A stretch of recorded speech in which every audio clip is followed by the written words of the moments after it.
eye patch, a sword, or even a wooden leg. All you need is a floppy disk and maybe a little ingenuity.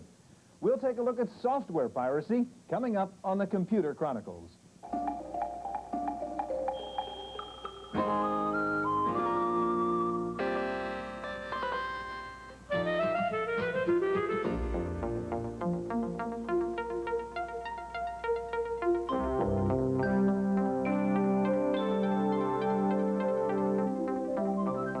The Computer Chronicles is made possible in part by grants from AFIPS, the American Federation of Information Processing Societies, a nonprofit federation of 11 national societies for computer professionals. AFIPS, Leadership and Service in Computer and Information Technology.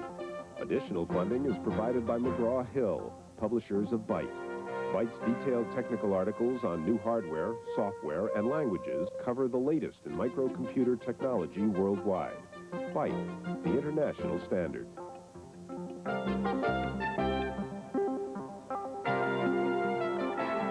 Welcome to the Computer Chronicles. I'm Stuart Chaffee, and this is Gary Kildall. And Gary, the subject today is software piracy.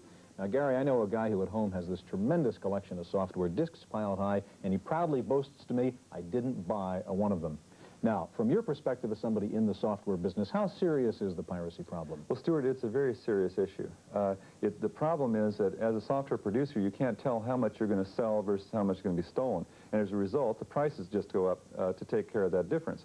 Now, if we can control piracy, then we can control the customer base we're working with, and we know how many we're going to sell, and as a result, that the industry will stabilize at probably a lower price level, much like the record industry.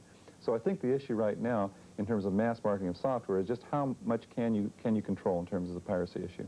Okay, on today's program, we're going to meet a software pirate. We'll meet somebody who sells a utility that helps you defeat copy protection. We'll meet a lawyer who raided one of the largest pirate groups here in the Bay Area, and we'll talk to a software company executive. Now, some people say one of the problems with piracy is that software is so expensive in the first place. Why is it so expensive? We have a report. Behind much of the discussion about the rights and wrongs of piracy is a recurring question. Why do software programs cost so much? What can possibly justify the $500 price tag on a floppy disk that took a few minutes to duplicate? In fact, except for the box it comes in, it looks like any other floppy disk. But for the publisher, the production costs of that disk are easily measured. The biggest expense, of course, is in programming development. A top-category word processor can take a year and a half of development time, relying on a team of over 60 people. The development team shares activities, source code development, screens and help systems, and instruction manuals are all interdependent at various stages. Prestigious software houses also stress their documentation and on-screen tutorials, all part of extensive customer product training. The impetus for the product's design comes from a large marketing department. Advertising, package design, and merchandising devices add another expensive layer of cost. And when you add the extra costs of disk reproduction, typesetting, printing, and distribution, the overall cost of getting the program to the customer rises to several $million. To an advanced user who buys software by word of mouth or by trying out a friend's copy, the elaborate ad campaigns and customer coddling may seem like overkill. On the other hand, the first-time computer user may demand it. In any case, the expenses are considerable and genuine. But for the user, that doesn't make the prices of software any easier to pay.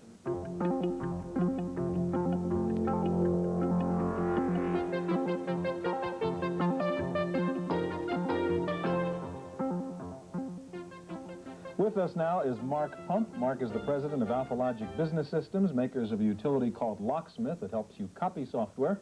And next to Mark is Smith McKeithen, vice president of Activision, a company which makes software and probably would rather not have it copied. Gary? You know, Stuart, there is a difference between the audio and video dubbing or copying business, I suppose, and software in the software industry, because the 20th copy of a program or data is just as good as the very first copy. Now, I think of something like Activision as really being in the ROM cartridge business, but I guess you've moved away from that. How do you view the whole piracy issue from Activision's standpoint? Well, Gary, the issue of piracy is one of our intellectual property being essentially ripped off by people who haven't put the intellectual or financial investment into creating that. It takes from 1,500 to 2,000 hours to create a piece of quality software. And that's an investment just like the investment that an author makes in writing a book, or a producer or director makes in putting on a movie. And when someone takes that product and copies it and tries to market for cents on the dollar, it means that the creator of the software, such as a David Crane in our business, is working for nothing. Well, do you differentiate then between someone who's going to copy and then resell versus someone who's going to copy and give to their friend? Or No, I don't make any difference between the two, because I believe that both people suffer from essentially ethical blinders. It's as if I took a Porsche that I never wanted to drive, but I slipped it past a security guard. Now, even if I didn't drive it, or if I gave it to a friend, that would be stealing. And that's the same thing that happens to a company like Activision when someone uses its software in an unauthorized manner. Okay, now, Mark, from your side, don't users sometimes have a legitimate need to make copies of a program? Yes, without a doubt, the user has a legitimate need to make a copy of a program. If he's using his original copy and for some reason the copy becomes unusable, he's left without a program that his business might very well depend on for its day-to-day operations. Being without the software is in many ways being without an important part of his company. Well, it seems like there's also just a very basic need that some people have in taking a diskette and copying it over to hard disk. It's a very simple operation that you need to do a lot of times, say, on an IBM PC. Yes. Okay, now tell us about Locksmith. What does it do? Well, Locksmith is a program that makes an identical copy of the original disk. Unlike what you might have heard about breaking a piece of software, breaking the protection, which involves removing the protection, and in most cases removing any serial numbers and copyright notices that the software contains. Locksmith makes an identical copy, retains the protection, it retains the copyright notices, retains the serial numbers. It makes an identical copy, an identical protected copy of the original piece of software. Okay, now, Mark, I think you have here in the Apple a piece of software which we don't want to identify, but you're going to show us this piece. You're going to make a copy of it with Locksmith, even though we otherwise could not make a copy of this disk, right? Yes, Locksmith, because of the way it works, it is not a very fast utility. It takes between 8 and 10 minutes to make a backup copy of a piece of software. This does not easily lend itself to the pirate who needs to make copies much faster. Typically, the pirate, for this reason, will break the software. Still, an 8-minute backup is, for many people, a lot cheaper, I guess, than going out and paying the extra $40, right? Well, yes, it is, of course, used for that. The idea of the backup diskette is you make one backup, store the original away, and use the backup. When your backup becomes unusable, you have the original to make another backup copy. Isn't that the real issue, that if you could control the use of, say, Locksmith, then then it would be, the things would be a lot better. You say, well, this is only used for backup purposes, not used for distribution of additional software. So some people would say the Locksmith would be, say, a pirate's tool for copying software. What would be your view of that? Well, in our advertisements, and in fact in the manual, we encourage users to use it only for legal purposes. Of course, there are people who use it for pirating, even though there are much better ways to pirate software than using Locksmith. Okay, show us how you make a copy of this uncopyable disk, then. Basically, you identify the disk drive that your original is in, the disk drive that your copy diskette is in, the range of tracks that you want to copy, a few other questions answered, a prompt here to insert the disks, and it starts copying. Now, that seems awfully easy, Smith, from your point of view. How do you react to a product like that? Well, the problem with a product like this is that this kind of product just facilitates people getting into intellectual property and stealing it. It makes it much too simple for them to do it. And if, in fact, a user of, say, one of Activision's products has a problem with this product, he only need call us on an 800 toll-free line or send the damaged product in, and we'll replace it. We have a year-long warranty on our products. We stand behind them. We receive over 3,000 pieces of mail a week from people who use Activision products and want to know about upcoming products. And these people have formed a bond with us, which we will not ignore by not giving them good service. And all the responsible software manufacturers follow that same trend. So there's no need for a product like this in the event of someone having a damaged product that they want to use.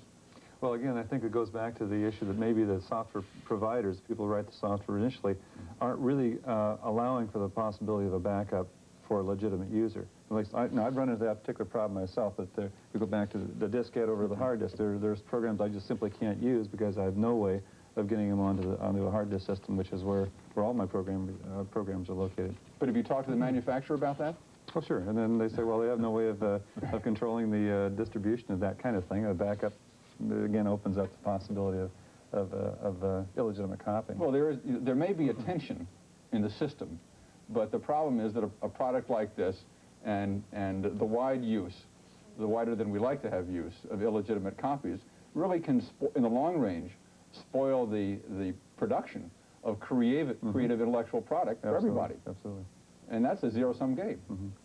Well, Mark, what about that? I mean, do you have any feedback on how your product is in fact being used? Well, without programs like Locksmith, pirating would in fact still exist. Sophisticated computer users, so-called hackers, don't need programs like Locksmith. They have the technical expertise to break or remove the protection from the software without actually making an identical copy of the original disk.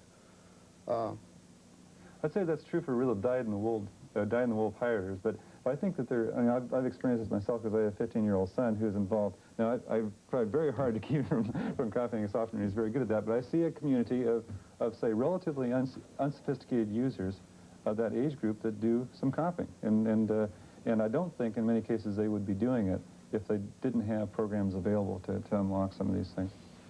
Well, one of the largest users of Locksmith is schools. Educational software is not cheap. And teachers feel reluctant to take their only copy of an expensive piece of software, put it in their students' hands, and allow it to be either stolen or damaged by sharp objects, magnetic fields, what have you. Most schools that buy Locksmith use Locksmith to archive. They make a backup copy of the original, archive the original, and let the students use the backup copy. Thank you, gentlemen. Now, in just a minute, we're going to meet Captain Crunch, one of the original pirates. We'll meet a current-day pirate, and we'll meet a lawyer who busted the West Coast Computer Connection, an alleged band of pirates. That's coming up next.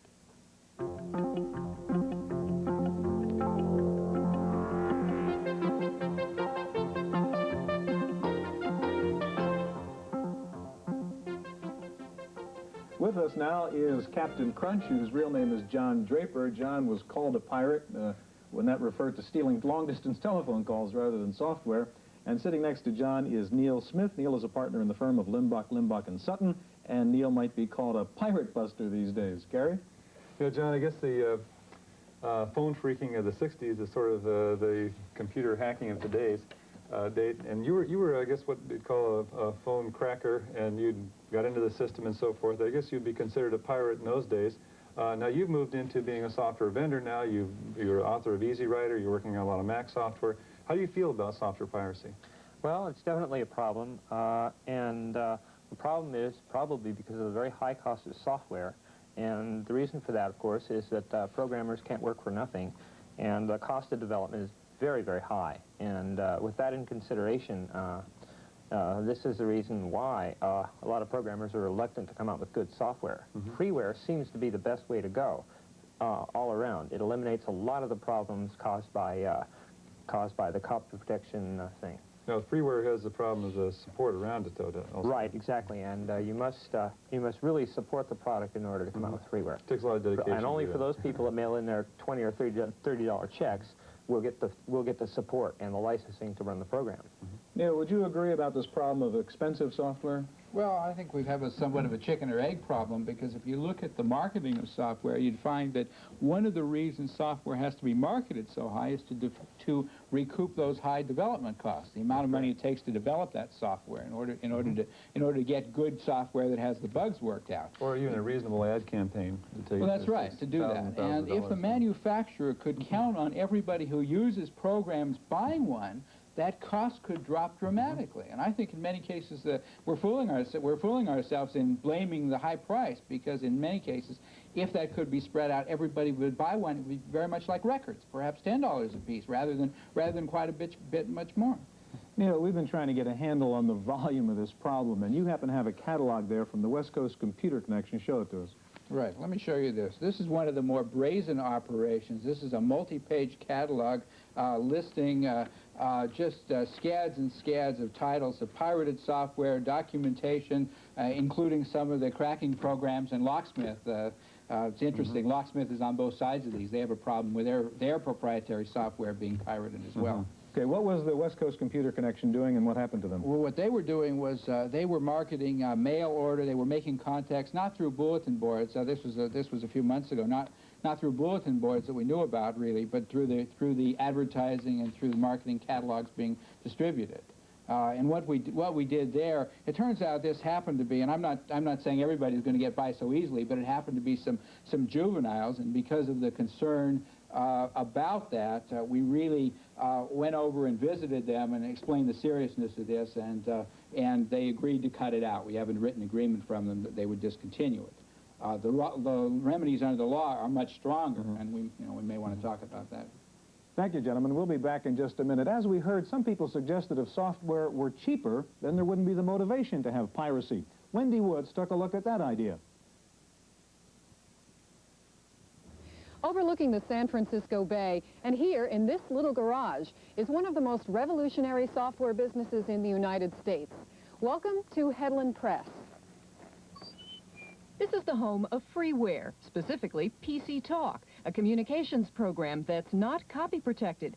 In fact, each shipment encourages piracy. You can copy freely every single diskette in a unique approach to software sales. I think what we've done is just address the whole notion of copy protection and piracy in a different way. And rather than restricting access to the program and appealing to people's dishonesty, we're giving wide access to the program and appealing to their honesty. This mom-and-pop operation claims 1 out of 10 people who copy PC Talk will pay the suggested $35 fee, and their letters tell the tale of appreciation. Well, all this is fine and good, but what does it mean for support? That's usually the biggest part of a software company's budget, and Headland Press stays on the phone quite a lot. What do they do if people haven't paid for the program? And we really found that we did better business by giving out the information, and if someone was using it and hadn't paid, and we could help them use the program, then they'd be more likely to pay us. Flugelman thinks the rest of the industry should take a lesson. He's getting important feedback, business, and appreciation because of his philosophy. He's not getting rich, but he is getting a surprising amount of gratitude. Reporting for the Computer Chronicles, I'm Wendy Woods. Thank you, Wendy. Joining us now is a young man who we're going to call Frankie Mouse. That's not his real name, but the guy we're calling Frankie Mouse is a pirate, and he's going to show us quite an incredible demonstration. Gary? You know, Stuart, I think it's one of the important things we should mention is that by showing these activities on the show here, we're not really condoning them in any way. In fact, we're not condoning them at all. But I think it's a rare opportunity for us to get a chance to see just exactly what pirating is all about. Frankie, what's going on here? Okay, we're logged onto a bulletin board right now, and what you see on the screen are titles of text files that you can look at. The ones of interest right here are like Basics of Cracking 101, etc. If you're not already a pirate, these will tell you how to. So there's a little course on how to be... Basically, yeah, there's many, many parts to it. In fact, not all of it is displayed here. There's much more than what you see here. And these are Apple II oriented. If you want to look at one, just type the number of it, and it will start scrolling across the screen right here. I would like to have brought a 1200 baud modem. It would have gone a lot faster. Okay, so this is one of your how-to text files on a kind of... Basically, right. Well, first of all, they're not mine. Somebody else has written these, and basically they go all over the country. But yeah, this is a bulletin board that, a local bulletin board that people dial into from, we say, all over the country. So how many people are, let's say, would be involved in this particular activity here? Well, it all depends on the board. Some boards have got as few as 100 members. Some boards have got 2,000 and 3,000 members. Okay, now, so can we go on this bulletin board and actually get a piece of pirated software? There are items like that that exist. For the Apple II especially, they're called AE lines. And that's it's not really a bulletin board, but it is a way of allowing you to call that computer and download files that have already been cracked. This particular bulletin board does not have anything like that.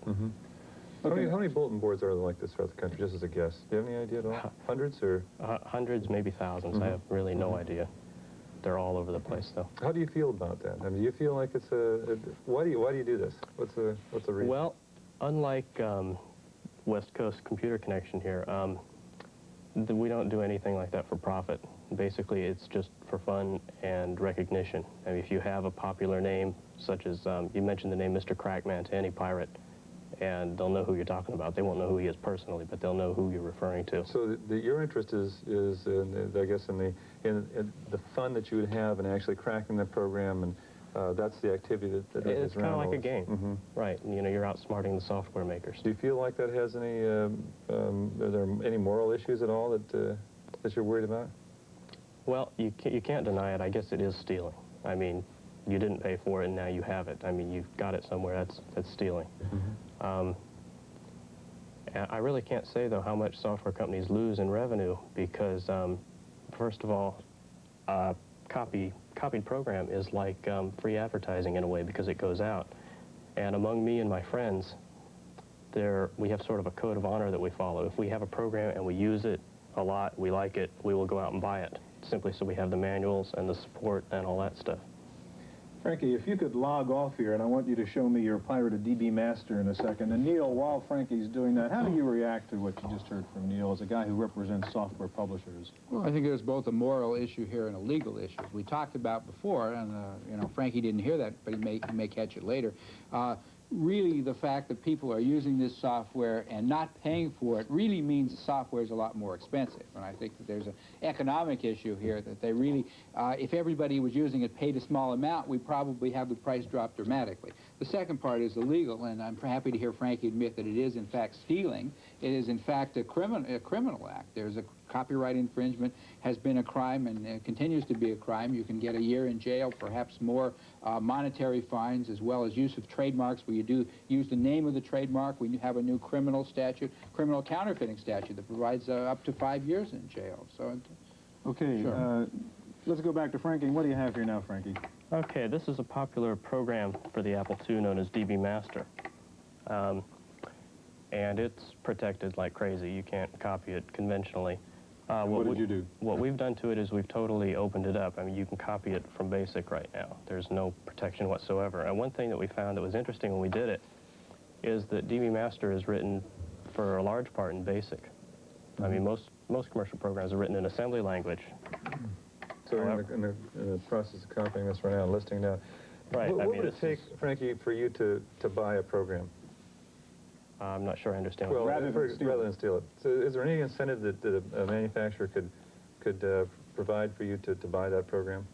Well, like I say, if I have a program that I use a lot, I'll buy it for the manuals and for the support. So I guess what I could say is to put out good manuals and support the product. Okay, gentlemen, Frankie and Neil, thanks a lot. Now, as we see, this is a complex issue with problems of morality and ethics and price and so on. Commentator Paul Schindler has some thoughts on the whole problem of piracy. Avast! I'll bet you never thought of old Paul Schindler as a pirate.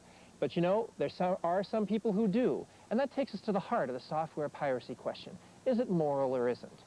Now, that's a hard question to answer, but I can tell you that software piracy is illegal, and the definition is pretty simple. It's piracy if you give away a commercial software program. That's right, you're a pirate even if you give it away. Now, most people don't think it's immoral unless you sell the program. Those two views are irreconcilable, and they cause a great deal of controversy in the software industry. As a result, software developers are constantly looking for ways to prevent software piracy. One of the most common, and the dumbest, is copy-proofing. Copy-proofing causes a lot of problems that I'm not going to get into right now. But the fact of the matter is that what's worst about copy-proofing is that it attacks the symptoms, not the cause, of software piracy. In my opinion, high prices cause software piracy. Now, I know that Lotus costs $700 because the developers want to make their money back. But the fact of the matter is that corporations can afford prices like that, and private individuals can't. Whether it's moral or not, expensive software is pirated a lot more frequently than cheap software. So my solution to software piracy is for developers to figure out a way to make cheaper software. That's my opinion. I'm Paul Schindler.